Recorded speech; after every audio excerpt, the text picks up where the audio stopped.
Welcome, ladies and gentlemen. I'm pleased to welcome you to the last panel discussion of the day, where we'll be delving into your inspiring journeys across various domains where they've left a remarkable impact, particularly across the digital space and the pivotal role that the digital space has in promoting inclusivity and diversity. Let's kick off our discussion by exploring your inspiring journeys and the impact that you've left for females across these various fields. Marcela, can you please share with us some insights into how your work with the Women of the Earth Foundation has contributed to global environmental advocacy and philanthropy? Thank you, Sara, and a very good evening to everyone. As a proud member of Women of the Earth Foundation, I am truly honored to share insights into how our work in environmental contribution has contributed to global advocacy and philanthropy. Our foundation, led by visionary leaders and dedicated individuals like myself, is committed to creating a positive impact on communities worldwide. Of course, through transformative initiatives and collaborative efforts, we aspire to promote environmental conservation, sustainability, as well as social responsibility. One of our primary focuses is on land rehabilitation projects in the Philippines, which aim to combat deforestation, as well as to enhance biodiversity and mitigate the impact of climate change by planting trees in degraded areas and promoting sustainable land management practices. We are working towards creating a healthier ecosystem and, of course, an environment which is more resilient for generations to come. Also, Sara, I am very proud that our foundation is also deeply engaged in supporting underprivileged communities, particularly in providing essential necessities like food, shelter, and education. We empower and we aspire to uplift people by providing the resources that we believe they need to thrive. So together, we really believe that we can make a difference and leave a lasting legacy and aspirations for the future. Thank you very much, and good evening again. Thank you very much for sharing. That's very insightful. Debanjali, congratulations on being, the first female representative of the UAE at a global competition. Debanjali was Mrs. World 2022. Congratulations on that. Mrs. World UAE. Mrs. World UAE. What inspired you to participate in this global pageant, and what message do you aim to convey to young females through your work? First of all, I think that the word pageant, it's not well described in a normal crowd. People think that the pageant means beauty and fashion. I believe that the word pageant, or the person who want to compete in the pageantry, are the individual who doesn't want to become a model. They want to become a role model. So the reason I decided to compete for Mrs. World in 2021, and being an Indian, not holding an Emirati passport, I live in UAE for 15 years, but I had the guts to step forward and compete for Mrs. World representing UAE, is because I totally believe that when you fall in love with the nation, you do not need a passport. You can fall in love, so I always say that India gave me birth, but UAE adopted me. And I'm telling it from my heart, and while I'm saying, I'm getting goosebumps, so that's very organic.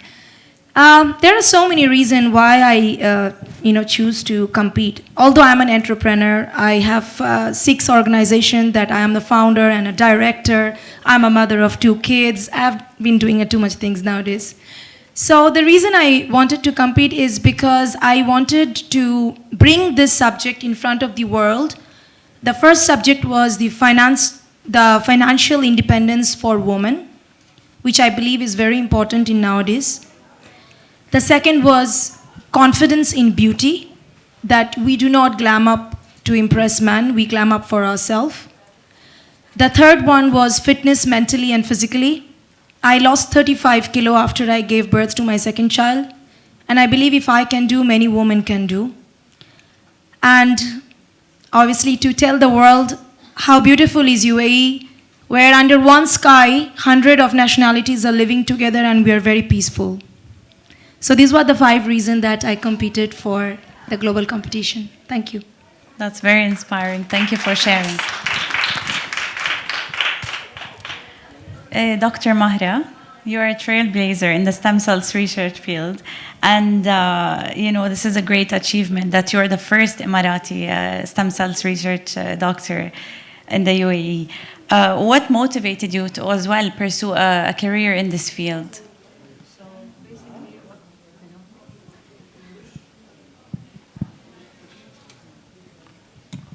Okay. Good evening, everyone. Of course, what motivates me as a doctor and researcher in the field of stem cells, it would be my passion and desire to alleviate symptoms, to improve human health globally. Of course, stem cells can differentiate into many different cell types in the body, and we know that stem cells can treat many different diseases like Parkinsonism, stroke, and even some cancers like leukemia. Of course, we have many challenges. There is technical challenges, including understanding the complex biology of the stem cells, and also ethical considerations and safety and effectiveness of the treatment.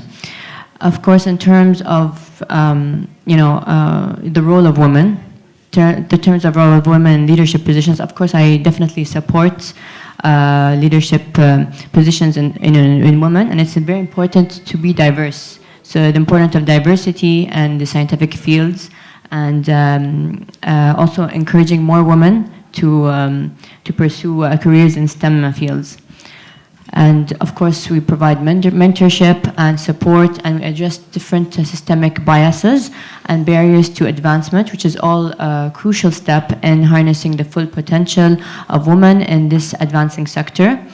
And of course, the future of stem cells, regenerative medicine holds immense promising and dedication and innovation of researchers from different diverse backgrounds as well, including women. That's great. Thank you so much for sharing. And now, Sara, we know that having a digital presence today comes with a lot of challenges, especially when it comes to, all the different perspectives that people have, online and across this domain. So what challenges do you face when it comes to communicating your messages through this content? And how do you overcome them while still maintaining your true essence and being true to yourself and to the content that you create to share?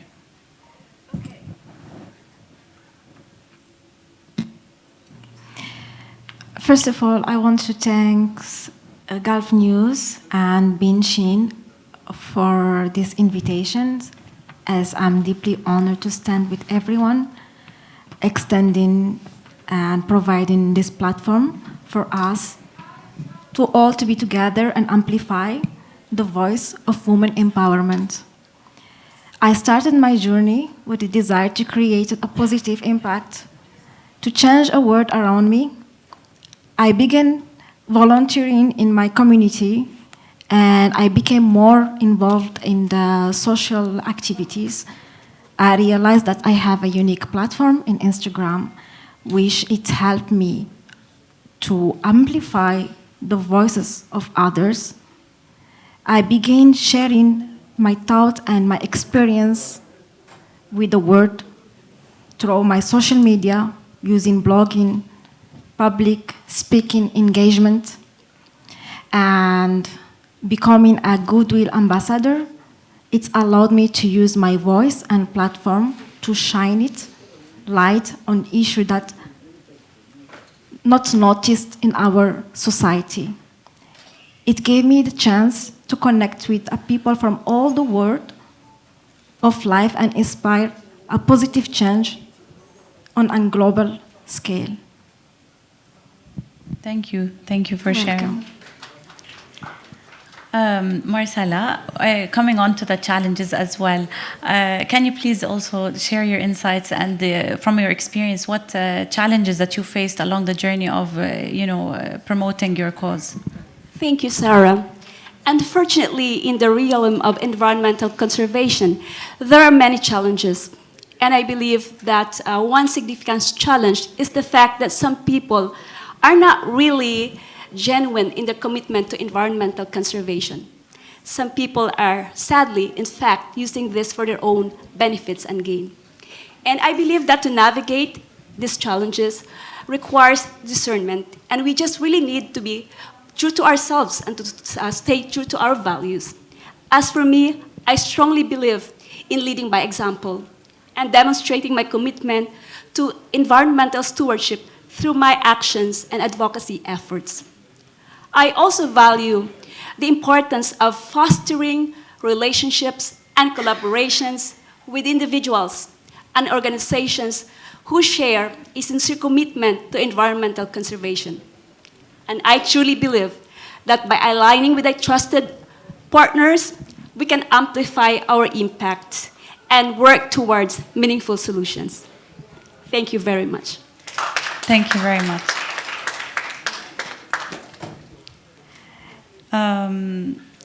Sorry, just one second. Debanjali, what advice would you give to young females that are aspiring to have the same goals and the same achievements that you have? They are, big dreams, but what advice would you share? So I'm still young. But definitely I would say the advice that I will give to the next generation, female, male, is that, you mentioned about entrepreneurship and activism. Yeah, I would definitely take the platform of entrepreneurship. The reason is that you should not choose to be an entrepreneur to only think of yourself. You should choose to be an entrepreneur where you contribute to the society. The way I contribute being an entrepreneur is by generating employment for more than 200 people in my organization. So when I generate employment, that gives them financial strength, that provide education for their kids, which somehow contribute to the society to have more educated children in future. So definitely go for entrepreneurship. Activism is anyways going to happen. People is going to talk, they're going to spread. So yeah, I think that's the way. Thank you. Thank you so much. Dr. Mahra, question for you. What significant roles do you see upcoming in your field for females, and particularly in the UAE? Firstly, my journey in becoming the first Emirati stem cell doctor was not easy, of course. It wasn't without its challenges, and it was marked by significant milestones and moments of growth. Of course, as I pursued my education, I graduated my bachelor's in medicine and surgery from Gulf Medical University, and then I continued I did my master's in stem cell research and regenerative medicine from King's College London, and then I pursued my PhD in artificial intelligence in healthcare management. Of course, while training in the stem cell field, I encountered a lot of skepticism and doubt from some quarters because it was a relatively new field in the region, but I remained confident in myself. I committed to learning and honoring my skills with the passion to make a difference in the life of patients. Of course, the most rewarding aspect of my journey has been witnessing the transformative impacts of their life and patients, seeing patients experiencing improvements in their symptoms, whether it's patients regaining mobility after a spinal cord injury or finding relief from chronic pain. It was incredibly gratifying, and of course, my achievement as a stem cell therapy doctor has helped me pave the way for other women to pursue careers in stem cell fields, and particularly in the UAE, where there is a growing emphasis on diversifying the workforce and empowering women in traditionally male-dominated industries by breaking barriers, by breaking challenges, and challenging stereotypes as well.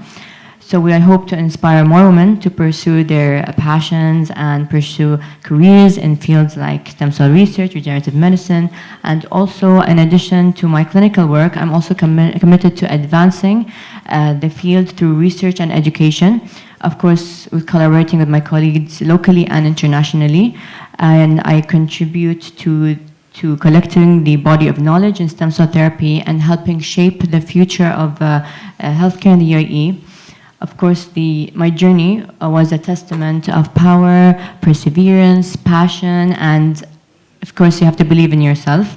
Of course, as I continue to push boundaries and explore new frontiers in stem cell therapy, I am excited about possibilities that lie ahead and positive impact that we can make on the lives of patients and communities around the world. Thank you. Thank you very much. I do have one more thing to add there, that Dr. Mahra, you're also an influencer. Yes. How do you balance the two, and what inspired you to also, explore that field? Okay, that's not easy. First thing, you have to balance posting, medicine. But, since a young age, I'm really active on social media. Since I was like 15 years old, I'm active on Snapchat and Instagram. And as I built my social media platform, it's basically my social media platform is totally different from my career platform. So it's mostly about lifestyle, fashion, travel, luxury, which I'm also passionate about. But I try to balance it. It's not easy, but I try. That's great. You're balancing two careers that are not easy to keep up. So exactly. That's great. Thank you so much. Sara, can you please elaborate more on how you leverage your platform to inspire others, and especially females, through your content, and how you want to maintain that moving forward, given that now things are improving for females, especially in the UAE, and that they're very supported by also the government here? Okay, so I want to be honest and clear. So my journey for becoming influencer and a goodwill ambassador was not easy without its challenges. I have faced rejection, doubt, criticism, and to avoid all this, I have used criticism as an opportunity to create good content, to chase a trend. I'm always myself. I'm using my traveling as an influencer. I've been traveling more than 40 countries in the world. Wow. And it's allowed me to create different contents of vlogging. And in the same time, I've been doing charity, which makes me reach to the stage as a goodwill ambassador. And still I'm working on it. So I'm trying to create a good impact in the social media and around the world as a woman. Yes. Thank you very much. Welcome. With that, we've come to an end to the panel discussion. Thank you so much for being here with us today, and thank you to our lovely speakers. Thank you.